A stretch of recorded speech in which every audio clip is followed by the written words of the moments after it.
all over teaching students about how to solve a right triangle using trigonometry, Pythagorean theorem, all that fun stuff. And so my learners will be approximately sophomores to seniors.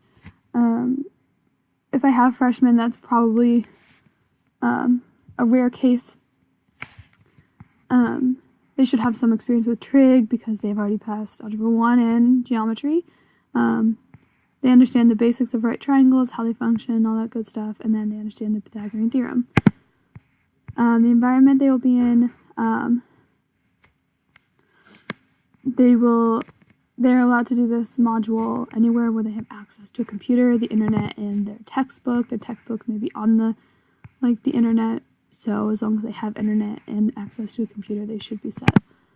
My objectives: given a right triangle with a hypotenuse and one more side defined, the student will be able to solve a right triangle by finding the remaining side and using trigonometric functions to find the three angles with 100% accuracy.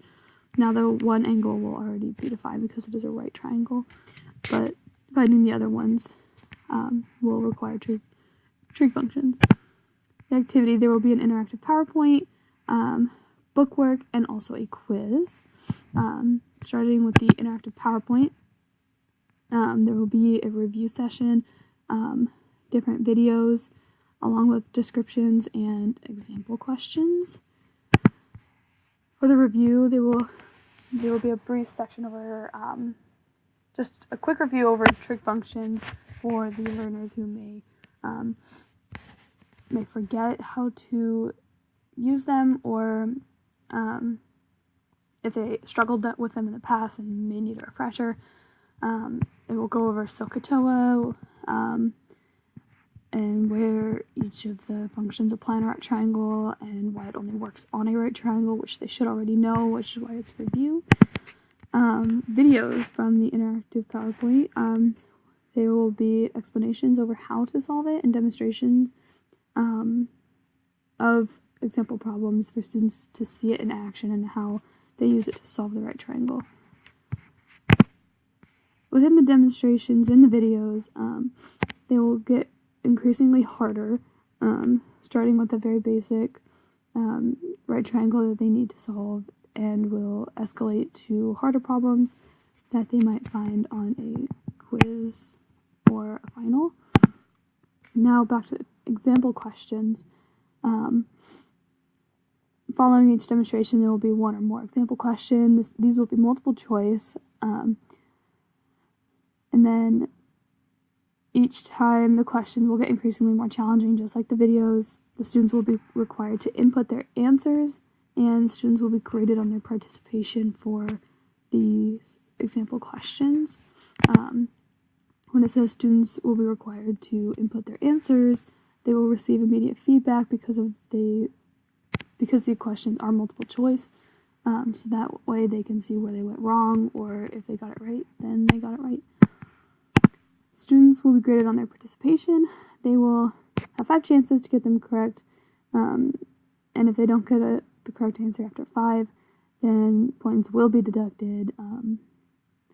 So there's a way to grade them on how accurate they were while completing the PowerPoint. And then after they're done with the PowerPoint, they will go to bookwork. This will just be pages from the textbook that practice problems will be assigned from, and this is not something that will be graded because they will be doing it on paper, like it says here, and not online. Excuse me. And because it's not graded, it's not required, but it is really recommended if the student is still struggling to grasp the concepts or just wants some extra practice before they take a quiz, because some of the problems on the quiz will be based on the bookwork. Now about the quiz: after a student has completed the PowerPoint and feels prepared, they will take the quiz, and this will be online. The questions will be based on the PowerPoint questions and the bookwork, and this will be scored for a quiz grade. Now the content is right triangles and solving a right triangle. Here is just a basic right triangle showing that the sides correspond with the angles and the right triangle, and the right angle, excuse me. They will be given the hypotenuse and one leg. They are to use trig functions and inverses to find the remaining sides and two angles of the right triangle. Of the other than the right angle. They will also need to use Pythagorean theorem to find the remaining leg. So, using trig functions, again, back to SOHCAHTOA, and inverse functions. SOHCAHTOA just basically is a way to remember how sine is opposite over hypotenuse, cosine is adjacent over hypotenuse, tangent is opposite over adjacent. And for inverse functions, it's just a way to use two of the sides of a right triangle to find the angle that corresponds, which they will need to solve the right triangles given a hypotenuse and a leg. And then finally the Pythagorean theorem, a squared plus b squared equals c squared. Looking back on this just means that this side squared plus this side squared will equal the hypotenuse, which is the longest side of the right triangle.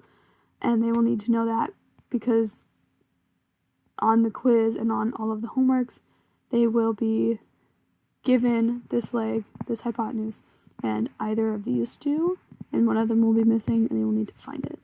So, those are my planning cards. Hope you enjoy.